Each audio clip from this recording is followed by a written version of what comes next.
संजीदा मामला है। ये जुड़ा हुआ है मामला जो दूसरा हिस्सा आपने बताया ना, कश्मीर वाला। असल में पिछले 3-4 महीने से जब ये फैसला किया गया कि हिंदुस्तान से तजारत करनी है, और फिर उसका जो रद्द अमल आया और जिस तरीके से वफाकी वज़रा ने एक ज़बान कहा कि ये ऐसा नहीं हो सकता, ये जो सूरत हाल है वो उस दिन से पैदा हुई है। इमरान खान मैं समझता हूँ बहुत ज़हीन फर्द के तौर पे इस वक्त अपने कार्ड्स खेल रहे हैं। जो ये कार्ड है कश्मीर का, कश्मीर की आज़ादी का, हुर्रियत को सपोर्ट करने का हिंदुस्तान के खिलाफ, ये एक बड़ा पॉपुलर कार्ड है जो पंजाब में बिकता भी है, माजी में भी बिका और आज भी बिक सकता है।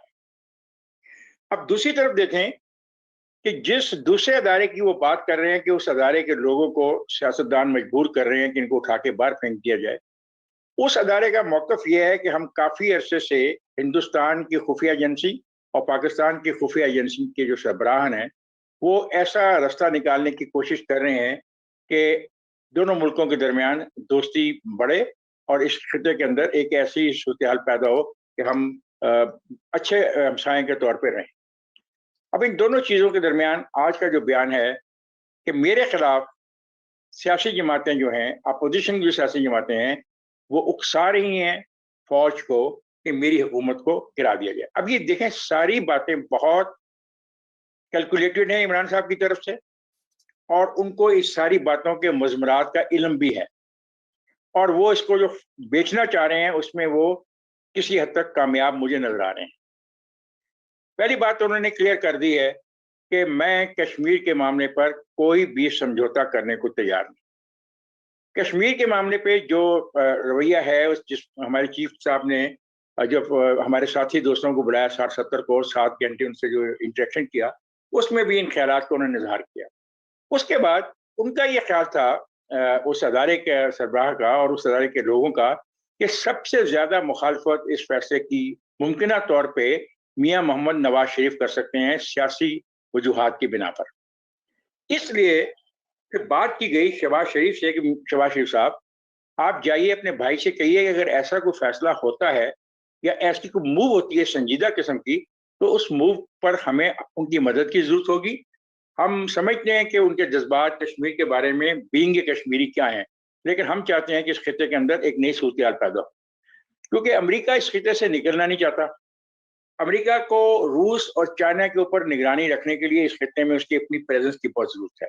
अमेरिका निकलना नहीं चाहता, तालिबान कबूल करने को तैयार नहीं है, हम हिंदुस्तान से दोस्ती नहीं करना चाहते। ये सारी सूरत-ए-हाल पे जो अदारा है, अदारे के जो सरबराहान हैं, उनके अंदर जो डिबेट है, उसके नतीजे में ये फैसला हुआ कि भाई उनसे बात भी की जाए। इसके जवाब में जो इमरान ने हरकत की है वो आपके सामने है कि शहबाज को नहीं जाने दिया गया। एक अगर डायलॉग को जन्म ले सकता था, तो वो शहबाज के ज़रिए ही हो सकता है कि वो जाए अपने भाई से बात करे और डिटेल डिस्कशन करे कि आज हम कहाँ खड़े हैं। उसको नहीं जाने दिया गया, और आज वो अपने इमरान साहब ने ये कह दिया। अब मैं इमरान साहब से ये मुतालबा करता हूँ, इमरान साहब आपने बहुत बड़ी बात की है। भुट्टो साहब ने गालिबन एक बात इससे मिलती-जुलती की थी कि ये जो शिकारी कुत्ते हैं मेरी मेरी बू के पीछे हैं। लेकिन उस वक़्त मेरे ख्याल सूरत-ए-हाल कुछ और थी, उसमें अमेरिका भी था, उसमें और बहुत सारे दबाव थे। आपने ये जो बात की है, अब आपको इसका सबूत देना होगा। आपको उन तमाम मीटिंग्स का इज़हार करना होगा और बताना होगा किसने किससे कब, कहाँ और क्यों मुलाकात की। उन मुलाकातों में आपके इत्तलात के मुताबिक क्या तय पाया? क्योंकि आज आपने जो बात की है, now you owe it to the people of Pakistan, और ये वैसे भी ये हमारे लिए, हमारी सालमियत के लिए, हमारी यकजहती के लिए बहुत लाजमी और ज़रूरी हो गया है कि क्यों कर एक इदारा आपको हटाने के लिए अपोजिशन के साथ मिल जाएगा। क्योंकि मैं तो बतौर डेमोक्रेट इस चीज़ के वैसे ही तसव्वुर के खिलाफ हूँ कि कोई भी एक अदारे के साथ मिलके, भला आप कैसे भी इलेक्टेड हैं, कैसे भी सिलेक्टेड हैं, आपको हटाने के लिए अगर कोई ऐसी साजिश हो रही है, फिर आपको खुल के बात करनी चाहिए। इशारों में बात मत करें।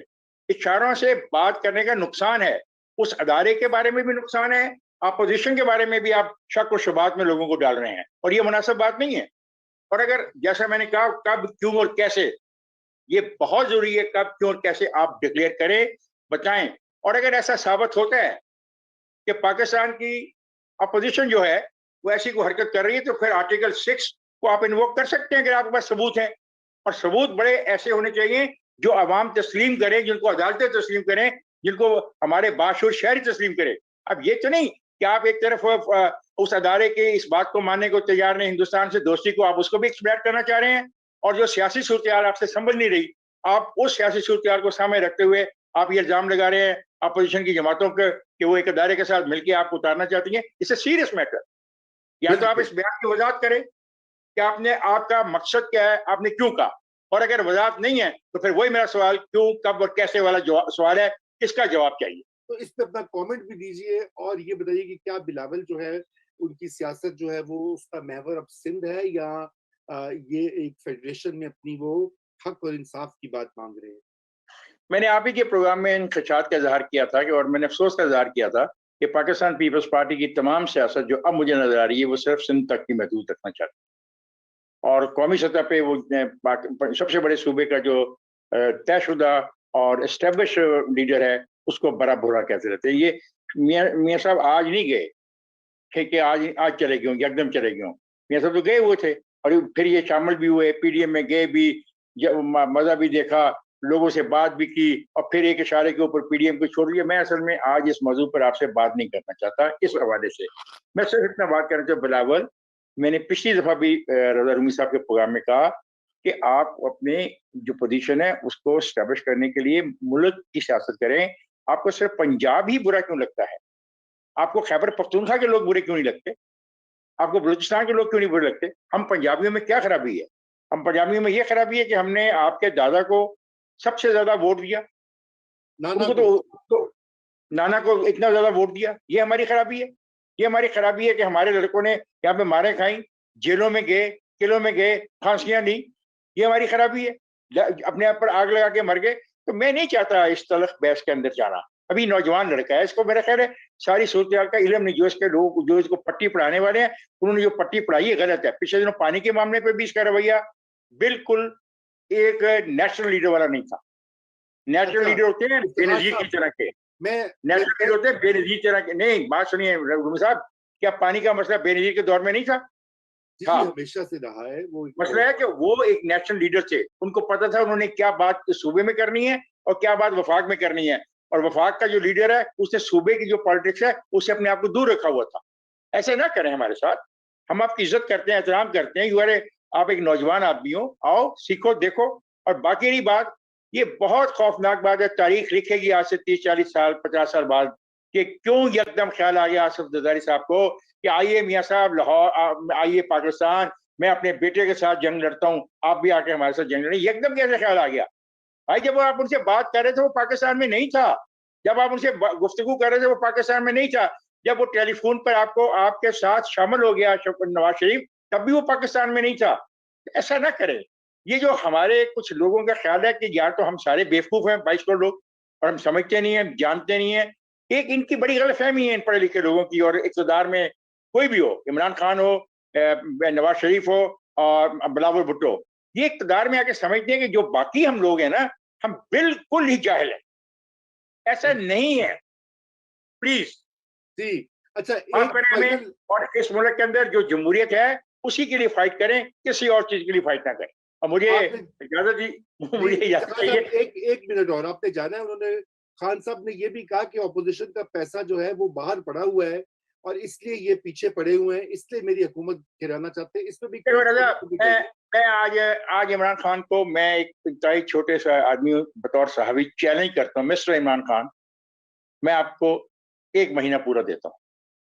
तमाम अखबारात आपके पास हैं, एक एक सफ़े का इश्तिहार तो आप छाप ही रहे हैं ना अपनी कामयाबियों का।